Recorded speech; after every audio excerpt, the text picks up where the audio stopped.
Hello everyone, Radhe Radhe. कैसे हो आप सब? आशा करते हैं आप सब बहुत अच्छे होंगे। मैं भी बहुत अच्छी हूँ।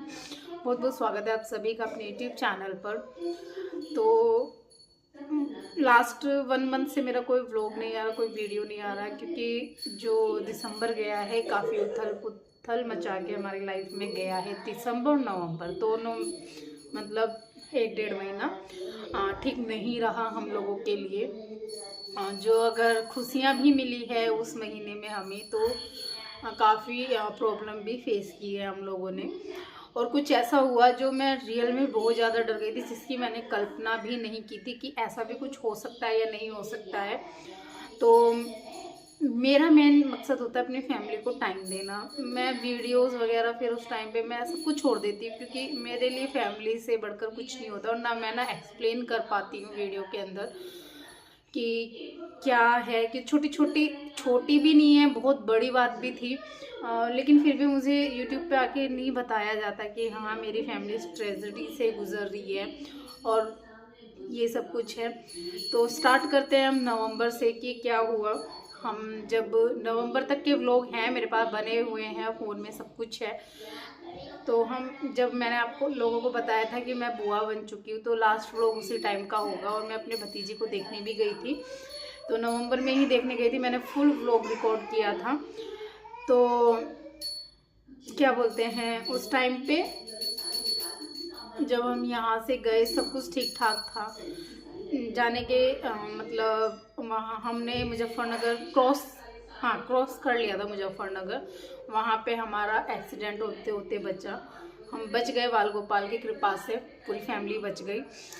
और उसके बाद कुछ ऐसा हुआ, पता नहीं उस चीज़ पे वो ग्रह दिशा थी जो टल गई। मैं यहाँ पे नहीं बता सकती क्या हुआ क्या नहीं हुआ, क्योंकि वो चीज़ मुझे सबसे ज़्यादा प्यारी थी, जो मतलब उसमें चली गई। अब मैं यहाँ पे जानबूझ के उस चीज़ को रिवील नहीं कर सकती, क्योंकि ये ठीक नहीं है। अभी इस बारे में किसी को भी घर में इतना पता नहीं है। मेरे हस्बैंड को और मुझे ही पता है, बच्चों तक को इस चीज़ के बारे में नहीं पता है। तो उसके बाद फिर हम दिल्ली चले गए। हमें बल्कि पता भी उस चीज़ का वहीं जाके लगा। वहाँ से आ गए फिर हाँ, फिर ये मेरा मूड फ्रेश करने के लिए बोले कि चलो तुम्हें लाल किला घुमा के ले आता हूँ मैं। तो वहाँ पे दीप्ति की जो उंगलियां हैं, चारों उंगलियां गाड़ी के अंदर आ गई। मतलब मेरी बच्ची की उंगलियां कटते कटते बची, चारों की चारों। मेरे लिए बहुत पेनफुल था जिस तरह ये चीखी चिल्लाई थी। मतलब मैं बर्दाश्त नहीं कर पाती कि बच्चों को कुछ हो जाए। मैं अपने आप से डांट लूँ, कुछ भी कर लूँ, लेकिन अगर उन्हें कोई कुछ कहता है या उनको कुछ चीज़ होती है ना, मेरे अंदर से ना कलेजा फट जाता है एकदम से। और जस्ट ये उस टाइम पे कोई होता ना, सच में देखता ना इसको, वो ऐसे भी लग गई थी गाड़ियों की। जब गाड़ी की खिड़की में इसकी चारों उंगली आई, तो मुझे ऐसा लग रहा था गई इसकी उंगलियाँ। फिर उसके बाद हम दिल्ली से आ गए।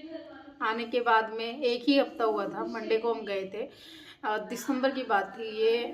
बल्कि उस बीच ये लोग कहीं घूमने भी गए थे, नहीं उससे पहले घूमने गए थे, लेकिन 1 हफ्ते बाद ये, क्योंकि हमें लेनी थी गाड़ी, उसके लिए ये देहरादून गए थे।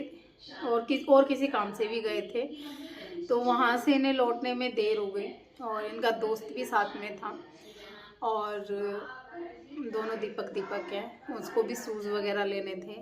तो रास्ते में छिद्र वाला पड़ता है। रात के 10-11 बजे का टाइम होगा। मैंने फ़ोन पे बात की थी, मैंने कहा खाना बना के रखूँ। बोलने लगे हाँ खाना तो खाएंगे आके। तो क्योंकि ये बालाजी गए थे, तो इसलिए लहसुन प्याज वगैरह बाहर का कुछ नहीं खा सकते थे, घर का ही खा सकते थे। तो मैंने खाना वाना बना के रखा, और 11-11:30 बज गए मुझे वेट करते करते। मैंने कहा अभी तक नहीं आए, अभी तक नहीं आए, पता नहीं कहाँ रह गए। 10 मिनट का रास्ता है छिद्रवाला का, यहाँ से कोई इतना ज़्यादा टाइम भी नहीं लगता है।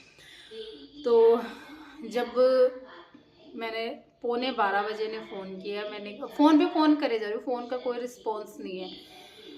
तो ये घर पे आते हैं। घर पे आने के बाद में मतलब हाँ, फ़ोन इन्होंने 11:15 पिक किया। इनके दोस्त फ़ोन उठा लेते हैं, मैंने उन पे भी फ़ोन किया, उन्होंने भी नहीं कोई रिस्पॉन्स दिया। मैं डर गई बहुत ज़्यादा। फिर उनकी वाइफ़ का फ़ोन आया, वो बोलने लगी दीदी ऐसे ऐसे अभी तक कोई फ़ोन नहीं उठा रहा है, आप फ़ोन करके देखिए। मैंने कहा मैंने फ़ोन करके देख लिया, सब कुछ कर लिया, कोई फ़ोन रिस्पॉन्स ही नहीं कर रहा है। और डर इतना ज़्यादा लगे, सर्दियों की रात है और मतलब कुछ पता ही नहीं है, कोई फ़ोन ही नहीं उठा रहा। फिर 11:15 जब इन्होंने फ़ोन रिसीव किया, कह रहे एक्सीडेंट हो गया। तो मेरे पैरों तले ना ज़मीन खिसक गई। मैंने कहा एक्सीडेंट हो गया। फिर मैंने सोचा छोटा मोटा होगा, वैसे ठीक होंगे ये लोग। ये किसी तरीके से वहाँ से आए। आने के बाद में मैंने जब इनके देखे कपड़े, हालत और कपड़े उतारे, मेरे ना रोंगटे खड़े हो गए देखने के बाद में। मैंने कहा इस हालत में गाड़ी चला के घर तक आ गए, वो बहुत बड़ी बात थी। जब इन्होंने बताया कि पीछे से एक तेज़ रफ्तार में गाड़ी आई हुई है, दोनों स्कूटी पे थे, इनके दोस्त की स्कूटी थी और इन्होंने हेलमेट डाला हुआ था, बल्कि इनका दोस्त था तो उसने नहीं डाला हुआ था, वो ऐसे ही था।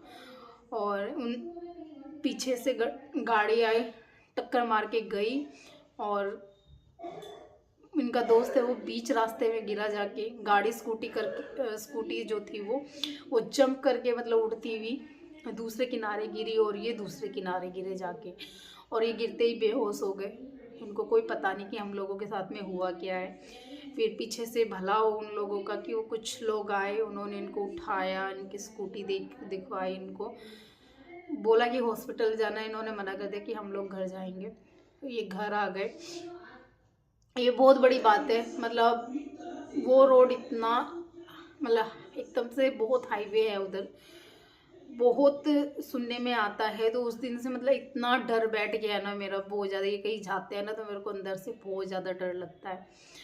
तो मैं ना सब कुछ, क्योंकि इनके हाथ से खाना तक नहीं खाया जाता, ये सब हाथ, ये कोहनियाँ और सारे घुटने इनके पूरे, मैं दिखा दूंगी वीडियो में। यहाँ पे इतना बुरी तरीके से इनके छिल गए थे, बड़ा भयंकर मतलब हुआ। मतलब हफ्ते भर तक इन्होंने, हफ्ते 2 हफ्ते तक हाथों से अपने खाना नहीं खा पाए।